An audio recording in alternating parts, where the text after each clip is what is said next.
欢迎各位来到我们 TGDF 的下午的人生场次的我们这一个场次的第一个 session。那我们今天很高兴的邀请到Raj。那 Raj 他本身呢，其实是现在任职在17bit这个领域，他担任实务室的 director。那他其实是有非常丰富的一些大型公司，比如说动视啊，还有EA的工作经验。那后来他就是在几乎跟这些朋友创立了这个 candid。那他们如果大家有玩过他的游戏的话，其实他有一个蛮知名的 iOS 上的游戏，还有其实在 Steam 上也有那首，那就是那个 Scar 秀棍，就是骷髅将军。那他后来就是今天主要跟大家分享的是他们近期一个表现非常杰出的游戏，叫 GALAK Z。那这款游戏其实是一款射击游戏，而且里面带有一些当局的 roguelike 的味道的游戏，是一个很特殊的题材。那今天主要跟大家分享说，他在这个游戏开发过程中，他们虽然都是很有经验的团队，可是其实也是遇到了一些不可预期的状况，他跟大家分享这个开发的经验。那我们热烈掌声欢迎他。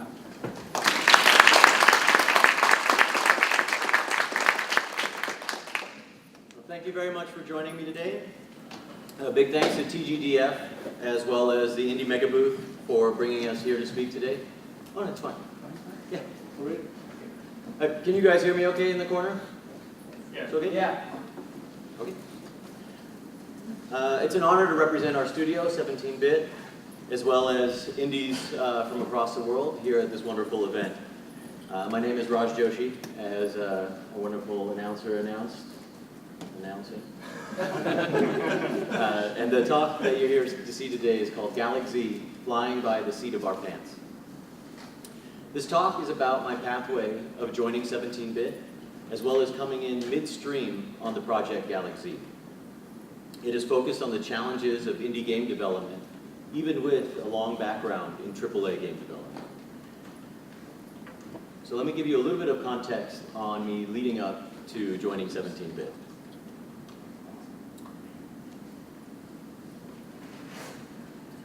I first joined the video game industry by testing Tony Hawk.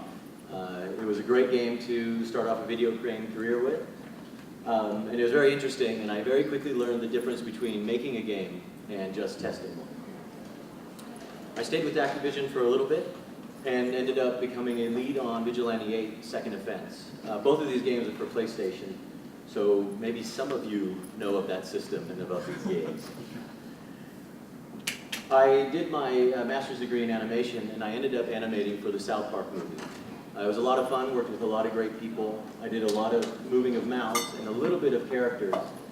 But when I was in the theater watching the movie, I looked around and I noticed that everybody was just sitting in their chair watching the screen. And I realized that my love affair with video games was based upon the main character being the actual audience. You got to participate, and you got to be the one who was actually doing all of the action.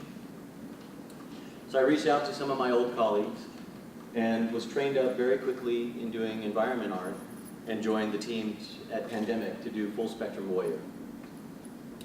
Shortly after that time, a game that I absolutely loved by Electronic Arts, Medal of Honor Frontline, was created, and it brought first-person shooters to the console. I loved that game, but the team did not necessarily love EA, and they left in mass. So that opened up a lot of spots, and I ended up joining Electronic Arts to work on Medal of Honor Rising Sun. I joined as a level lead, and then after that project, ended up becoming an environment lead, leading others, as well as still creating art. If you played Medal of Honor Frontline and some of the other Allied Assault games from that time, then you probably really enjoyed yourself. If you played Medal of Honor Rising Sun or European Assault, you probably didn't. The unfortunate part was that Electronic Arts was going through a tough time, as well as the team, and when a lot of senior people leave the team, it leaves a lot of gaps. So management wasn't really everything that we had wanted it to be, so I realized that I wanted to shift into production, thinking that somebody who was a line developer could actually help in management. I got my opportunity within EA, and I joined the Lord of the Rings Battle for Middle-earth 2 team when we brought real-time strategy to the console.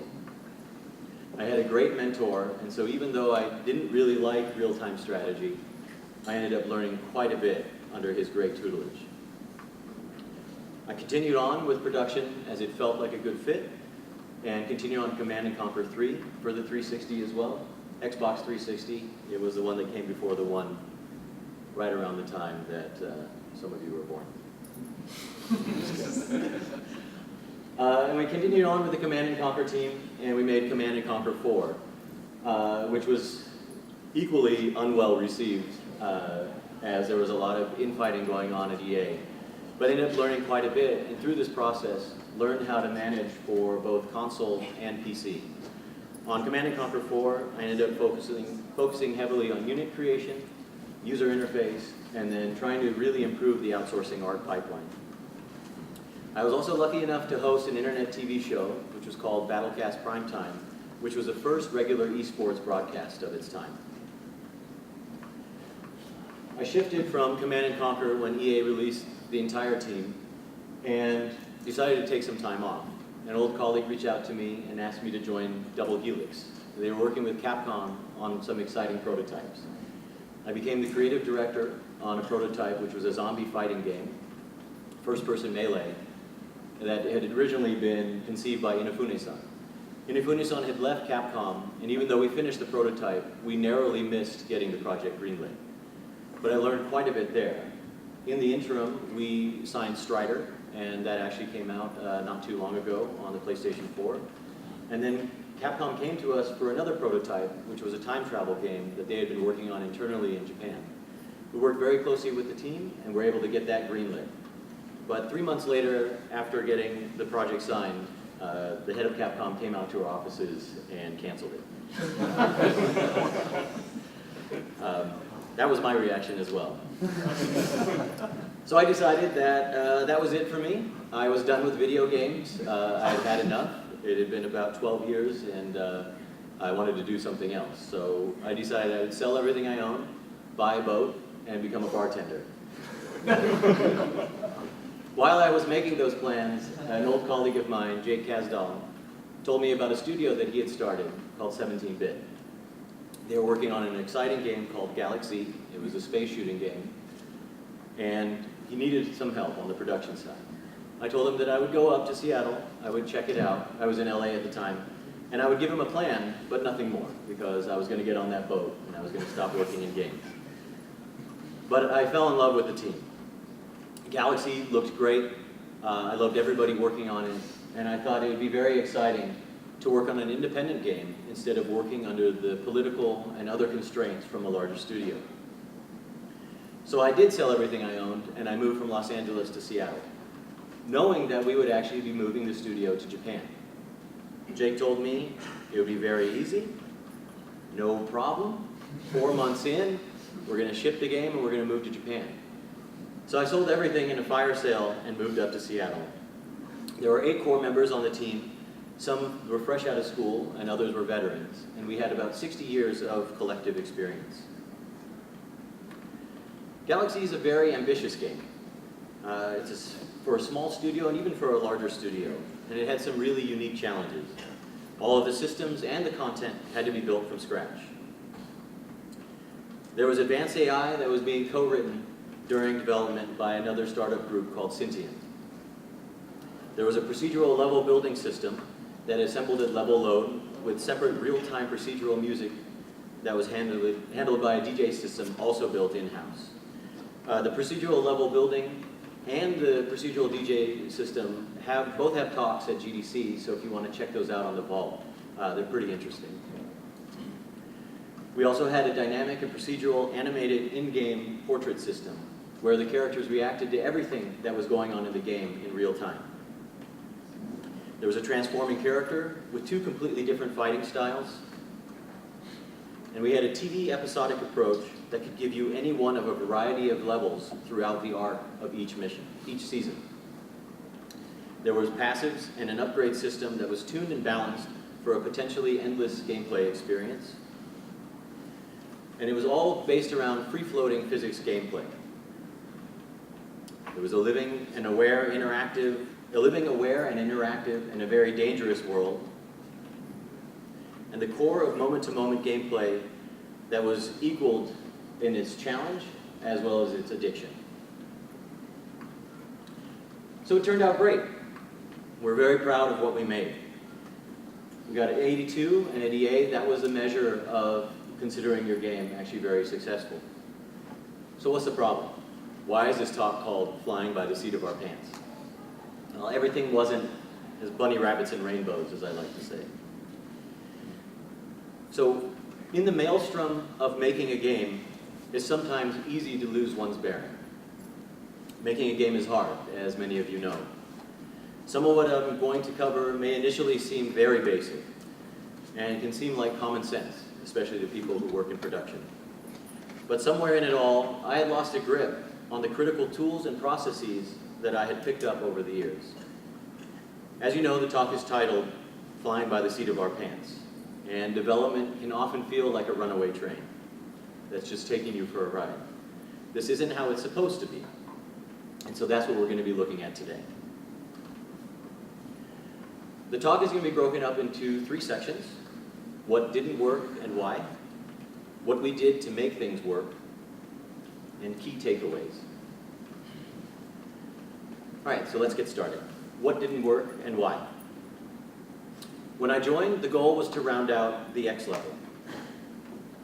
So push for a solid X level to show at PAX Prime, a show that is at the end of August, beginning of September in Seattle.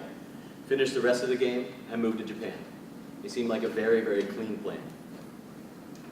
So coming out of a normal pre-production phase, the X level should be a snapshot of the game from art to design to engineering. The purpose of the X level is to prove out your major systems, establish and implement the core details of your aesthetic, and to showcase the gameplay that is representative of the larger project as a whole. With the assumption that the X level was representative of a full snapshot of the game, I felt like we could create a master schedule. So I had to play some catch-up, and when I went looking for reference, I didn't really find it. So I found out that there was no central design doc that we could refer to, otherwise known as the GDD. The game design document serves as a blueprint for the game, and while it doesn't have to be as thick as a Hemingway novel, it should give anyone referencing it a solid understanding of the game that you're making. So without the GDD, I decided that we absolutely needed one so that the whole team knew the game that we were making. So we kicked off the GDD, but we had to start running in the meantime because we were running out of time. For proper scheduling, it's important to have data on what to build, as well as how long each of these components that's going to form the X level will take. We didn't have any of that, so there was no reference for our time estimates. This means that a lot of features and content were going to be created for the first time, and there was no way to gauge how long each component would take, and near impossible to line up the dependencies. Some of the pipelines were not in place, so we couldn't be sure about the exact process and when different people would be involved doing what.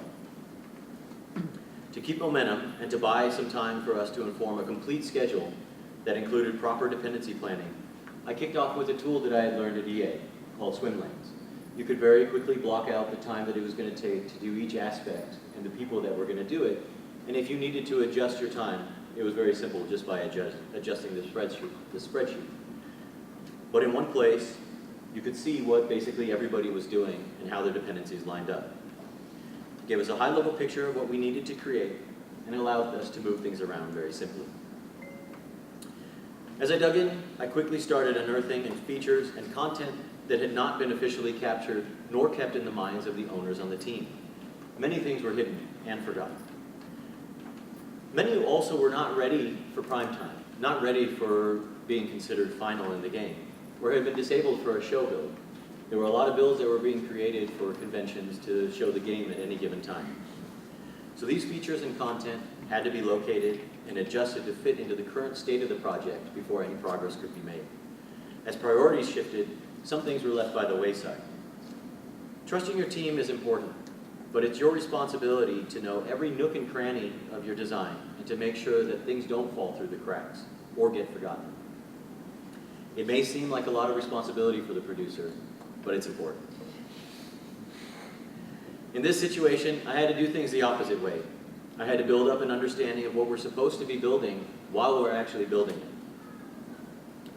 If you've been through this before, you know that you can point your compass in a specific direction, but there's no way of knowing what time you're going to arrive. As a producer running a project, this is a major red flag. And it became very scary because now I'm responsible for the entire project, but I actually had no idea what it was that we were supposed to be building. We were waiting on the story, and that gave me a little bit of hope. There was a blueprint that was coming, and it would inform our plan. We could basically build the game around the structure of the story. The game was to be a 4 to 6 hour narrative experience. But the thing is, like many things on this project, the story had stalled, and we couldn't determine what specific content had to be made. In indie development, you're often relying on your friends, and sometimes your friends are doing that work for free. And if they're doing that work for free, they're not as motivated to get that work done on time. So the one component that we were relying to serve as our anchor was now adrift in its own right. So we stayed in prototype mode. We stayed in this sort of endless prototype mode, constantly trying to build things that we knew would actually be in the game. So instead of going wide and building out the rest of the game in the image of the X level, we just slowly started developing the features as we knew them. And we kept doing that feature by feature. There was so much content to create and so many systems to build that I thought it better to just let the team push through and I would figure out everything. Figure out how to make sense of the game they were making, the schedule, and to create a meaningful plan. But I didn't quite have the data that I had needed. And I did not enforce stricter planning sessions, nor the time investment into joint planning for each milestone. So I started to ask myself, I came from AAA development, I thought, well, isn't it just indie to find your way? I had met with a ton of different indies and it seemed kind of fun, like fast and loose, like the Wild West, as they spoke to us in America while growing up, where you just go out, guns blazing, try and see what you can make happen. It's not the right way to make a game. I should have made a stop and flesh out the design. But I also felt like we would eventually find our way. So this is where hopefulness was very helpful, but also a bit dangerous. So we always talk about best practices in previous jobs that I've had in larger companies. And it's something that you identify the best way to do something through making mistakes, and then you follow those rules endlessly. We threw all of that out the window. But if you don't enforce some of the habits and best practices that are learned on larger teams, you can run into some major problems. In my past experience, you could not get 90 people excited about making something unless you had a decent plan and were able to coherently express it. You can, however, get a small team running, but the underlying issues are still there. And without clearly expressing what the game is and what they're driving towards, those issues can hurt that very small team. The lack of a regular meeting schedule can drive complacency, and also not force a proper dialogue on what each person is working on and exactly how it fits into the big picture. Assuming that because you're a small team, then that you're going to communicate effectively is a big mistake. You need to set up focused meetings and times that provide the construct to discuss and collectively flesh out important details of what you're building. Yes, larger teams can get caught into the quagmire of too many meetings, but that doesn't mean meetings are bad. Meetings can also be super effective. If you have a very clear focus and a set period of time to try and figure something out, you can actually get a lot done. So don't ever listen to somebody who tells you that they're more efficient without meeting with you. So why then, if I'm so smart, and it's my responsibility to know this stuff, why was I not doing anything and making mistakes? Well, I got excited. I tried to take on anything and everything that came my way. I could cut audio, let's do that. I could do voiceover, let's record that. I could make images, I could do the PR, I could do the marketing, I could run the team. I could do a lot of stuff, in theory. I realized that I was excited and eager to take on anything and everything, but it was my first indie project and I didn't realize that I just didn't have all those other people that I was used to depending on. And so now I was becoming the bottleneck for the same team I was supposed to be saving. During the day, I would get distracted by other important things that would crop up, or be too busy or too tired to make sure that we were syncing and reviewing work in a proper cadence. Business development, PR and marketing, outsourcing, the list keeps growing. It's easy for things to slip and to think that, well, I'll just get to them tomorrow. Tomorrow's a great day, I'll be well rested, I'll eat the things that I like, and I'll just do all the work. But tomorrow never really comes. Today is a much better day to actually do the things that you need to do. And finally, sometimes you have to do things that you know aren't good for the project, and they're going to have a strong impact, but you're doing them for what you feel are the right reasons. Jake, the same brilliant guy who pulled me out of LA to move to Seattle and then to Japan, informed me one day that he had to move to Japan right away. His eldest son was coming of age, and it was time to get him into kindergarten, and he wanted him to start in Japan right from the beginning. It was a unique opportunity for him, and I honestly didn't have much choice. So we soon came to realize that after he moved, that he and I were actually syncing quite a bit when we were in the office together. We actually probably spent about 4 hours a day just talking to each other. So not being co-located required us to sync at a minimum for an hour a day at the end of the day via FaceTime or Skype. And you can see the passage of time in my facial hair. So this meant later evenings for us and earlier mornings for Jake. This became the standard due to the need to sync across the bulk of the team. And many of our syncs were hosted by any one of his kids. So needless to say, things were tough. We had no GDD, no reference data for time estimates, first time for everything, and the list goes on of what we created. And we added to that by putting our creative director overseas for the final year of development, which is a really stupid decision. But it also gets him out of your hair. As you guys know, anyone can design something that'll take 6 months to build in 5 minutes, but then you still need to give the team the time to actually build it. So things were tough, but there's a lot of other stuff going on in the studio other than just the game development. We had a personality conflict that was tearing the team in half. One of our designers could not stand one of our other designers, and it turned into a kindergarten of its own, really, where some people just wouldn't talk when the other person was in the room. Jake was moving his family, and Jake, being a creative director, is not necessarily the most organized person, so I actually had to spend about 50% of my time cleaning his house after he had moved. Get a producer. They will do all kinds of things for you.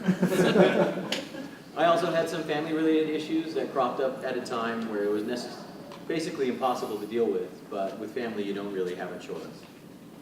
But we knew we were working on something special. And when you're working on a game that you truly believe in, you're able to overcome a lot of these obstacles. We knew that if we could get it together, we'd have a chance at delivering the same game that we were excited about building when we first started. So what we did to make things work. Any good producer will identify a problem and then try and find the solution. If anybody comes to you with a problem and no solution, send them back to their desk and ask them to come up with at least one solution to that problem. So I figured, why not try and turn all of our problems into opportunities? This is a nice spin job that you can do in about 5 minutes in talking with somebody, but it takes a little more work to actually turn it into reality. So we tried to take everything that was going wrong and turn it into the thing that we could actually leverage. So we did a thing that one of my previous mentors had told me to do, which is listen to the game. If you're finding yourself in trouble, if you're finding yourself with a schedule that you just can't fulfill, then look at the game. Play the game a ton and try and listen to what it actually wants to be. With the story stalled, we had a little time to listen and to draw inspiration from around us. We were big fans of roguelikes. Spelunky, Rogue Legacy, Binding of Isaac, games that you could play over and over and were different every time that you played them. We realized that our favorite part of GALAK Z was a moment-to-moment gameplay. So why not listen to that? Now we just had to fill in the blanks.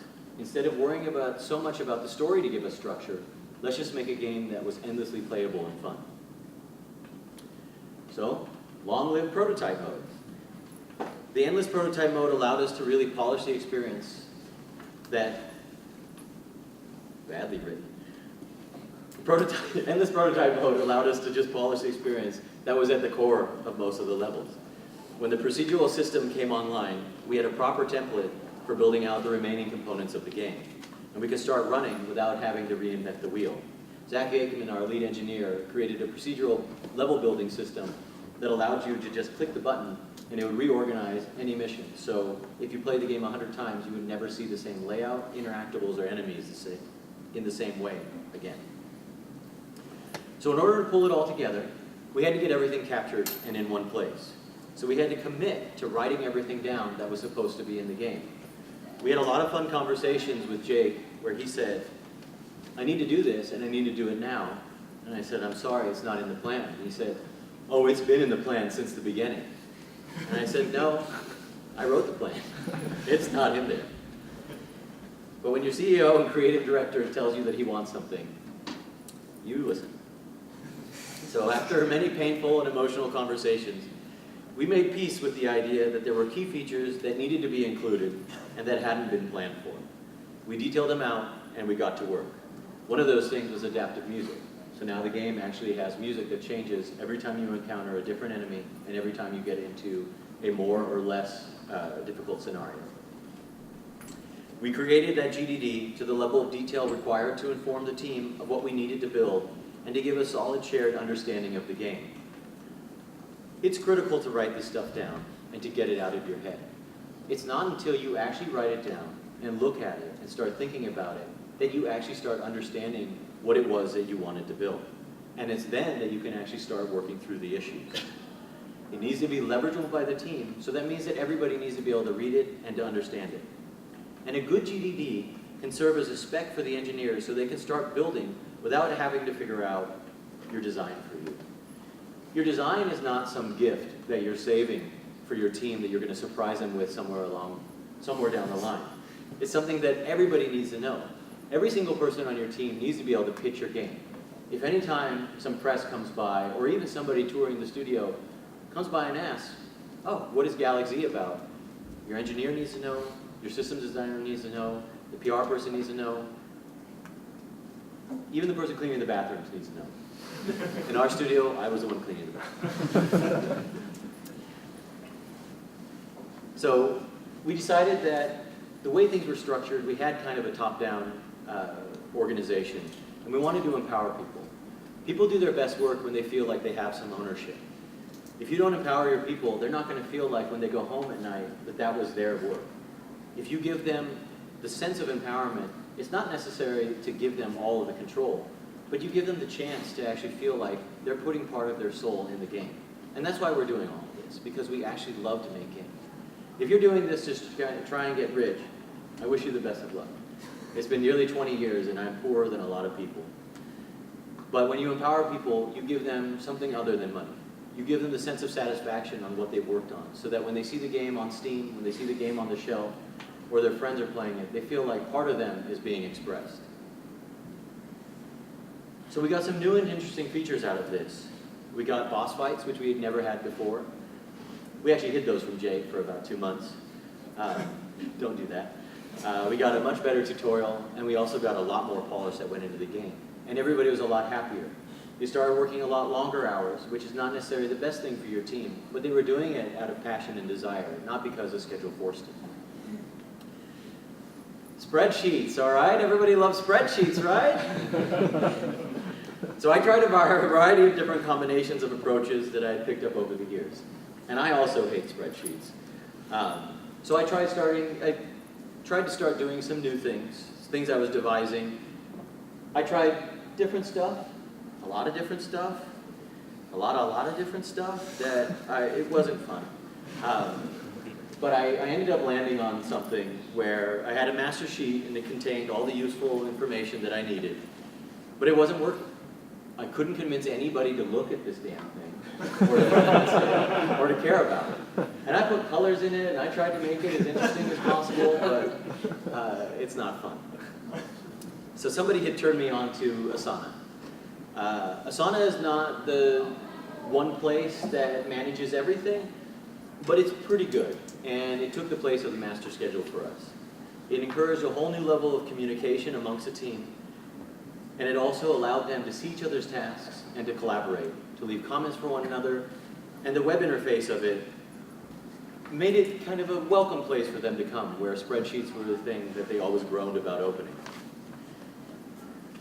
The embedded communication and tracking features are way more advanced than any spreadsheet, comments, or notes can handle. And while it doesn't take care of everything that you need for your scheduling, it actually puts things in one coherent place that everybody on the team will actually want to look at. So we paid close attention to the duration of different types of tasks, and I was able to observe each team member's pattern and their approach to time estimates. This is a huge part of your job as a producer. It's important to know your team and your processes and your pipeline. And over time, you can actually build up your gut and basically do the time estimates for your team from your gut. If you know them well enough, you don't necessarily need to talk to them about everything. Do consult them when you go to your final schedule, but you can start trying to figure out what each person will do and how long it will take. Asana allowed us to prioritize everything and view everything in a nice format. This allowed us to aggressively scope and trim features, and to do it in a way that didn't throw things out. We kept everything in the same list so that if someone had the bandwidth or felt like they really wanted to get a feature in, they could check it out in all its detail and decide to jump in whenever they wanted to. This scoping exercise was critical for us being able to focus on what was most important. We had to cut deep, very deep. Jake and I fought a lot. But once we made some tough cuts, we were able to look at the game and see how much room there was for polish, and how much work was really left for us to do in order for us to be happy with the quality. I had showed a slide earlier with centipedes in it. The centipedes didn't make it in the game. They're beautiful, they're super fun to fight, but they're way too heavy. So we couldn't actually polish them in time and get them in. A number of passives were also left by the wayside. But if you're true to yourself and you look at the game and see what it needs, then just be fair and just cut extra stuff and allow yourself to polish the few things that are left behind. We had stricter and more collaborative planning. This made stand-ups more meaningful, and we were constructing better sprints. Sprints are often used in Scrum, a way to run your team. We used kind of a loose version of that, but just forced everybody to sync with each other for at least 15 minutes out of every day in the beginning. We did regular build reviews and tasking in Asana with proper ownership. And once Jake was in Kyoto, we had to sync at the end of every single day. It gave us a solid and uninterrupted runway to focus on the task at hand. And it also gave us a tangible deadline for each and every day, which was helpful considering the very tight schedule. I started outsourcing some of the work that I was doing, VO cutting, marketing and PR. We slowed business development, and we reduced show travel. I still like to think that I can do a lot more than I actually can. And it's easy to think about doing a lot in your head, but every little task takes time. And as the day goes on, you can add almost a full day of work to your plate with the things that just come up. So, we made a great game, so what's the big deal? Why am I giving this talk? Well, there's a couple people that probably care about things such as schedule and budget, and they're usually people that are giving you money or managing it. The game took about double the amount of time that we had intended, and it took about double the money. And that's not a reality for most independent developers. If we had leveraged some of these lessons along the way, and if I had remembered some of these things while I was in the thick of it, we would have been way more efficient. So now you're wondering, Raj, how can I be awesome and totally in control? I have no idea. But I'm going to give you a few of the secrets that I know so you can avoid flying by the seat of your pants. So our key takeaways. Whenever I go to talks, I often check my phone. I often drift off and start thinking about things. So the reason you're seeing these lists of things are, if you drift off at any time during it, you can look back up and get caught up again. And if you're taking pictures, there's one slide that just tells you everything. So discipline, discipline, discipline. Your producer and your management, they need to be people who are disciplined people. I am not a disciplined person. I do it because I'm forced to. But try. Discipline actually gives you the freedom in the end to do the stuff that you actually really want to do. If you are undisciplined, like I am, you're cleaning your room at the last minute before your parents come for a visit, and it's stressful and it sucks. And game development can be a lot like that. You're hiding things in closets, you're throwing stuff out that you really liked, and you usually show up sweating and not really fully put together. So having a clear and disciplined structure to how you approach development is critical, and this is important for every member of your team, not just your management. Don't try and shelter your team. Empower your team and make them part of the planning process. Not only will they feel some ownership and responsibility, but you will also have their support, consistent feedback, and reminders from them. The schedule will no longer be just yours. Embrace the structure. It will set you free. If you don't enforce some of the habits and best practices that have been developed and honed over time by other solid developers, you will run into some major problems. Scope, scope, scope. It's not just mouthwash, it's something that you should do every week. Maybe they don't sell scope here. Scope's mouthwash, I promise. Scope proactively and early. Allow your team to focus on polish and quality. If you have a long list of features and everyone knows on your team that you're not going to be able to implement them all, start cutting them early. Let them really hone in. It's better to go deep rather than to go wide. Be realistic. Be realistic with your design and assessing your team size, and its timeline. Hone in on the core of your game and what it truly is and what you can truly live without. Be honest about your core competencies as a team and play to your strengths. If you're trying to make a first-person 3D game and everybody's only done 2D, you might want to change your game to be 2D. Making a game is a very emotional endeavor, and when you're such a small team, you're very close to it all. So just try and keep some perspective. Surround yourself in everything that you're doing. Put up everything that you're making, any sketch, any schedule, anything that has to do with the game up on the walls. Surround yourself in it, soak it in. All your menu screens, game flow charts, concept art, pillars, just get it up around you, make a mess on the walls. We had a very open studio with developers coming through all the time. We were doing a lot of business development, and we also did the Seattle Indies meetups at our studio. So there were secrets that we were trying to keep. So we gave ourselves the excuse of not putting things up.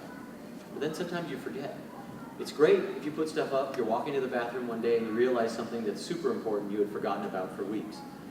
No one needs to know you forgot about it, but it's up there so you can remind yourself and check it out. It ended up hurting us in the long run for not having stuff up. And like I said earlier, everyone should be able to pitch your game. Everyone should be able to know what they're making and should know how their contribution fits into the larger picture. Also assuming that because your team is small, it doesn't mean that they're actually communicating well. Over time, things can change. Our team had great communication in the beginning, but as I said, we had personnel issues that started forming between each other. So we always thought because we're only 8 people that everybody was talking to each other. But even the way that you talk to each other changes. So give yourself the forum, give yourself meetings, give yourself time with each of your key members of the team, and talk to them individually in a focused manner to try and make sure that you're actually communicating well. Be wary of too many shows. Do your development first and your shows second. Shows are very compelling. You get to show your game to other people, you get to get people's reactions from playtesting, you get to see it in the public environment, and you get to go out, you get to travel to different places, and it's fun. We did a lot of shows, a lot of shows, like a ton of shows. And it's super fun, and it's great. But we also made bills specifically for these shows, distracting the team. And we also pulled 2 core team members, Jake and myself, away from the team for weeks at a time. So do sensible show builds. Plan your milestones such that at the end of that milestone, you actually have something that's showable that you can show to people. Don't stop the team and do things specifically for a show. Sometimes an opportunity will come up and you're going to want to make the build specifically for that.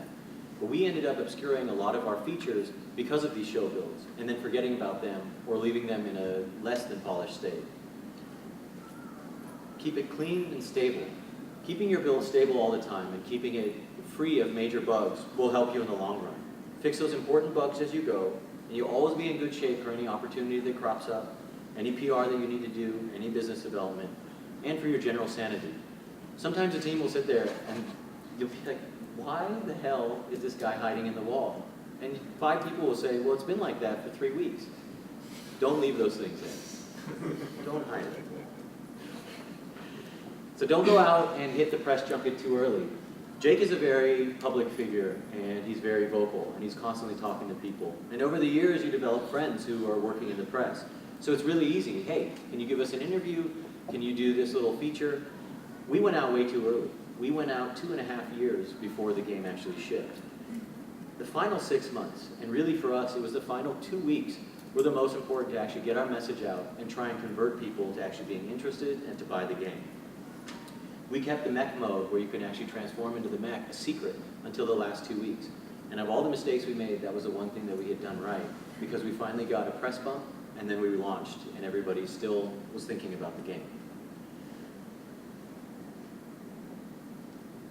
Business development is really tough, and it's something that you have to do, especially as a small studio.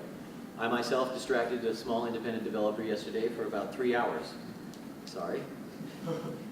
So when you're running a small studio that's hand-to-mouth, you need to be thinking about the next 6 months, 12 months, 24 months.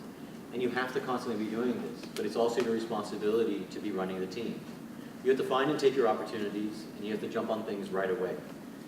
That, in and of itself, can become a full-time job. So make sure you have a plan on how to afford the time to do this without actually sacrificing your ability to run the team. Focus. Another thing that I also have difficulty with. But if possible, do not have multiple projects going on at the same time with the same resources. We currently have 3 projects going on at the same time in 17-bit. So we have not really learned our lesson very well.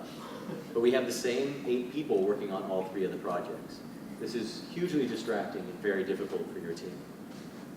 It may sound like a cliche, and it may sound like your mom talking, but sleep. Get some sleep. I'm also not good at this, but you need to keep up your mental stamina and energy. When you're sleep deprived, you make a lot of strange decisions. You need to have the ability to see these key decisions that when they're right in front of you, and to make the right decision when they pop up. If you've ever knocked something off your desk and just watched it fall to the floor, that's one of those times that you should have been alert enough to try and catch it. We did that a lot, but in game development, it can be a lot costlier than a broken glass. And also go to that concert, go to that movie, play the game you've been wanting to play, hang out with your friends. Bring those things back to the team. Bring that excitement and that enthusiasm back. You never know what's going to inform the stuff you're doing. We were playing games all the way right up to ship while we were closing out bugs. And you see things that other people are doing, and you realize that little thing that you forgot, that little flourish you wanted to put in the main menu. So try and not just live in a vacuum when you're finishing your game. All the stuff I said about sleep, it's baloney. Don't sleep. Push as hard as you can, work day and night, so you can get as much quality into your game, because you only get to ship once, and if you screw it up, it's like that forever. So have fun. Hopefully this talk's been a little bit of fun for you guys. I know it was a little bit slow, but I tried to present things that seemed pretty basic, but I had forgotten all this stuff, and I had learned over the past 15 years, and I just kind of dropped it by the wayside, because we're all human. So remind your team, remind yourselves, making games should be fun. If you have fun while making your game, people are likely to have fun playing. It's not always a guarantee, but it's usually true. And be good to each other. This is a super competitive industry.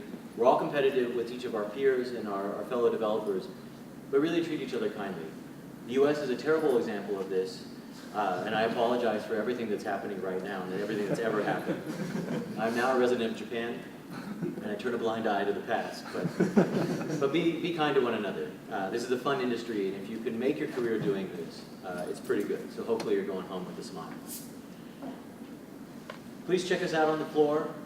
We are showing right out here in the Indie Mega Booth space, right at the front. These are some pictures from people playing yesterday. Do keep in touch with me. This is all the stuff from Twitter to email. We have started an Indies workshop along with Chris Floyd, who is a lead member of Indies, the Indie Mega Booth. And it's a place where you can go rent a desk and work for the day, for a month, or for the year around other like-minded indies. I'm going to leave you with one little anecdote that I remembered the other day while I was riding my bike and almost fell down, because I'm really good. I was 5 years old, and I was learning how to ride a bike. And I was on this beautiful, big brown bike with a banana seat. I couldn't touch the ground, but it was my favorite thing. And I finally got on 2 wheels on my own, and I was headed directly for a bunch of big guys playing basketball. And I panicked, and I ran right into them. And they were pretty nice, and they didn't beat me up, and they pushed me on my way. And I realized that if you're riding and it's out of control, put your hands on the handlebars, grab the brakes, or throw yourself to the ground, take a minute, take a deep breath, dust yourself off, and then get back on. Thank you guys so much. please play the game and all the other great Indian games. Play all the Indian games.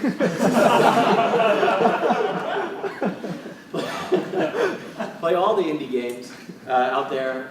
Thank you so much for TGDF for putting this together. And I think we still have a little bit of time for any questions that you guys might have.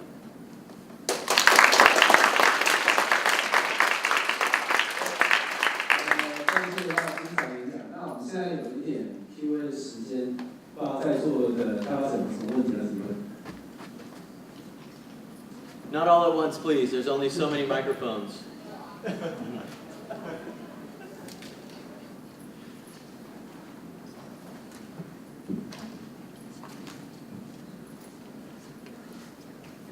Thank you for the talk. It's interesting and honest.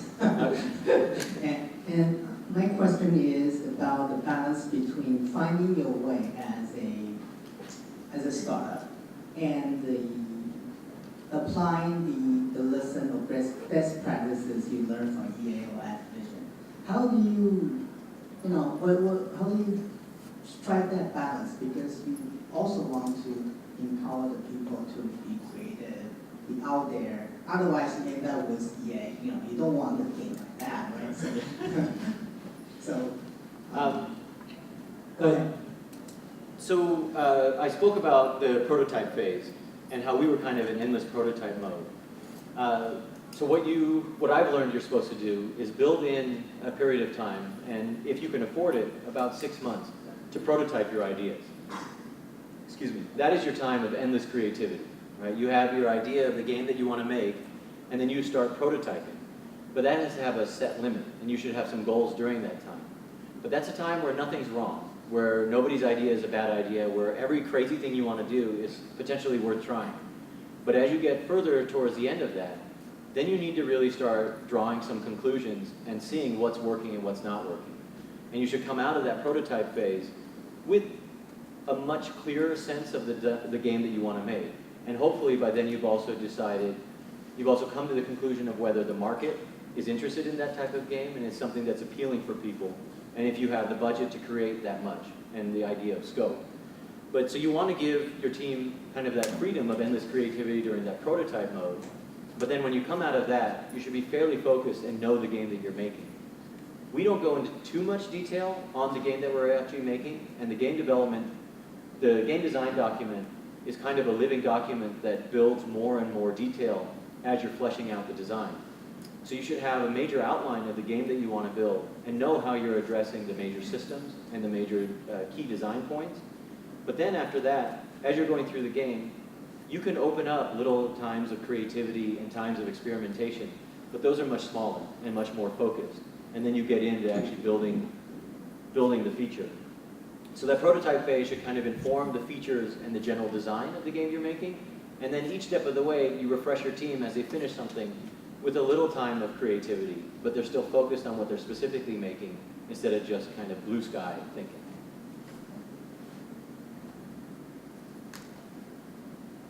Did you have a question still? Yes.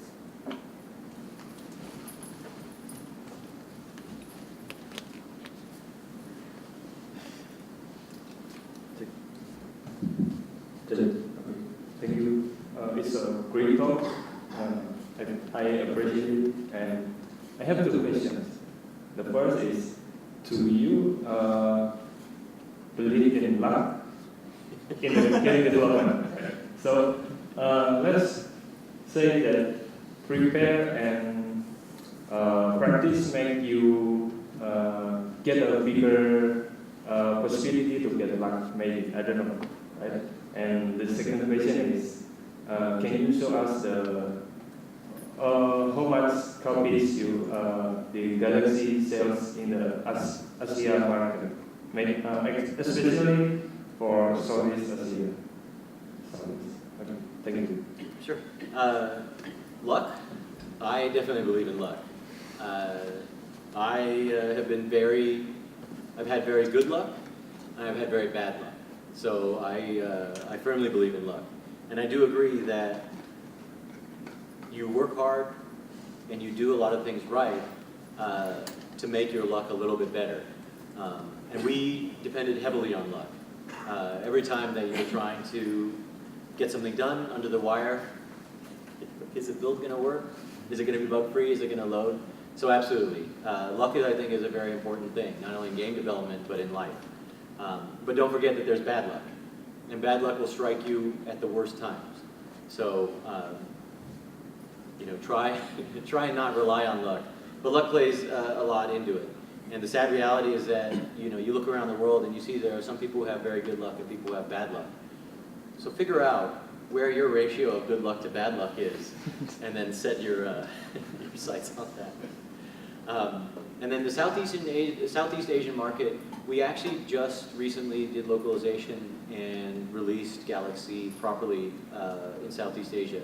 So our numbers are still yet to come in. But I can tell you this, they are very low. GALAK Z is a game that when people are exposed to it and they play it, I see time and again, they really enjoy themselves.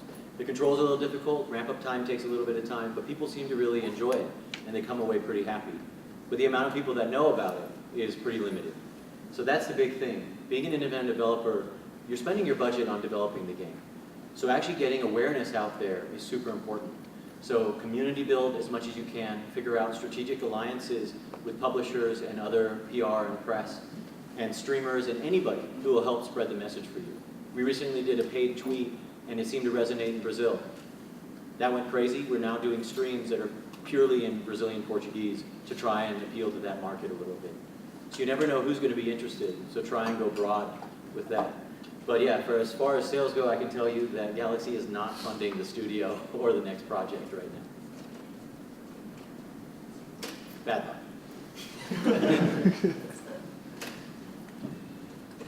Okay, I think we're at time, yeah? Oh. Thanks for your wonderful talk. And I have a question about, you were talking about excitements, every excitement you can have in your life. And I'm kind of newbie in this industry.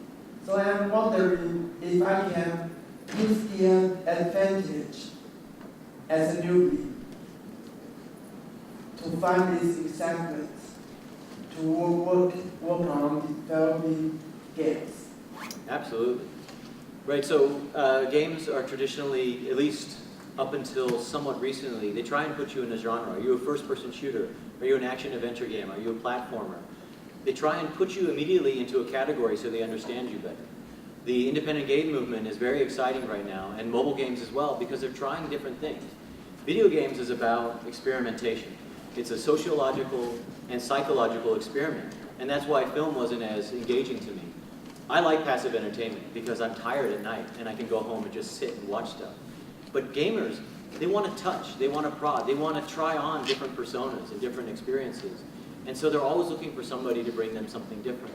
Many of us who have been around for quite some time will tell you, we don't play multiplayer first-person shooters anymore because I don't gain any satisfaction from shooting a random person from across the globe that I don't know anymore. I want to shoot my friends. But you experience these genres over and over. So you have games like Hertale and other games that are, I don't even know if that's the name of the game, but games that are making you do different things that are outside of the ordinary. And that's something you should definitely focus on. Sometimes people try and get you to say your game's like other games.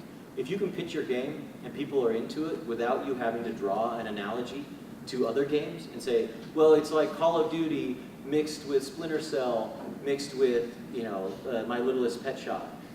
You don't want to have to, if you're making that game, stop. But bringing something new and exciting, people are going to tell you it's not going to fit in a genre, we don't know how to market it. Those people are telling you that you're onto something that's interesting. So you should keep pursuing it. Thank you. 好，那我们再一次掌声，谢谢Raj Joshi。谢谢大家。